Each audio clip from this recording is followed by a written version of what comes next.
Time now for the talk tonight here on NBC 3 News at 5. There are new concerns about the chronically homeless in Syracuse, certainly after 2 deaths in 2 weekends in Syracuse. The 42-year-old woman who died over this past weekend was living under Interstate 690 near Onondaga Creek, kind of near Harold Place, sort of near the Red Cross and Dinosaur Barbecue, that area.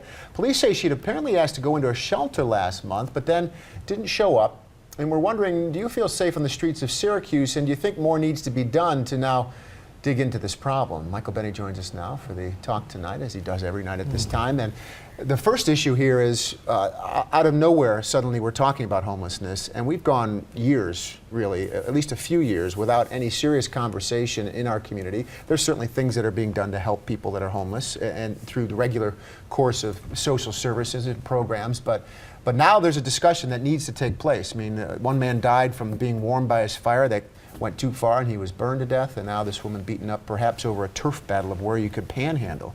It's sad, first of all, isn't it? It is really sad. That's the first reaction. It is really sad. And you know, guys, there's a lot of great organizations in our community that are trying to deal with this issue. They're trying to get a handle on it.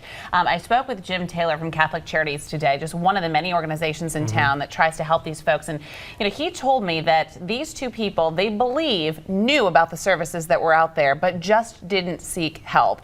So, you know, it begs the question, what more can we do to, you know, maybe have more interaction with these folks, let them know that there's a place to go? He said that they know that, you know, so what's the problem here? Why aren't they seeking out the help if it's available? This is video near the area where the woman over the weekend was living. And what the experts will say is that there's nothing aside from doing outreach, which they do, and it's many organizations, Catholic Charities and several others, who do that individual outreach. They know the names of these people. They know where they live, under which bridges they live and such.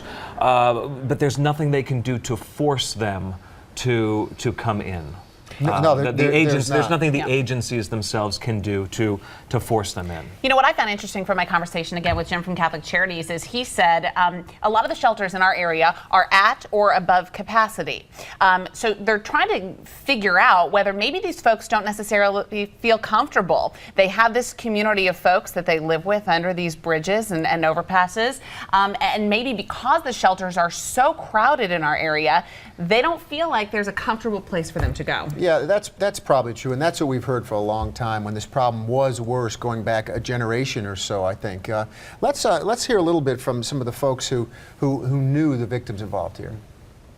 Michelle, the woman who was under the bridge, actually made a call to our shelter services back in late August, and we had a room available for her, and she never showed up.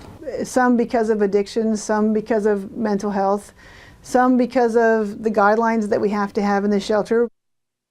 One area that there are rules. Yeah, there are rules, and they have to follow those rules if they're going to live in the shelter. One area I think there could be at least a short-term fix would be getting back to these issues, the issue of panhandling. I noticed it today right off the Teal Avenue off-ramp of 690, and we had video today from that Harold Place area. You're seeing the folks out there with the signs, not work for food, but something like that. You know, I need money, and here's a reason why. And about 3 years ago, police cracked down on that and ticketed them, kind of curtailed the problem for a while. It was very controversial too at the time.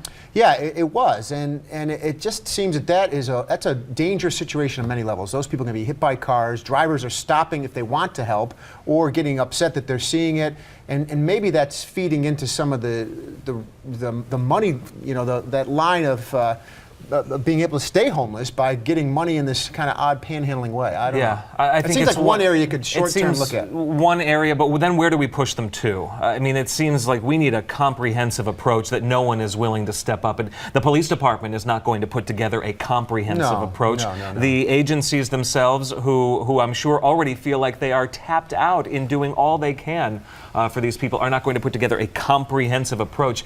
So we're talking about it now, but will we see something fundamentally change? It's hard. I fear that the next time we cover homelessness, after this goes away, will be the first real cold night. And yeah, that's right. Which is sort of like our contribution to this. A month or two down the road. And that falls short, I know. Thank you, Michael, for those comments.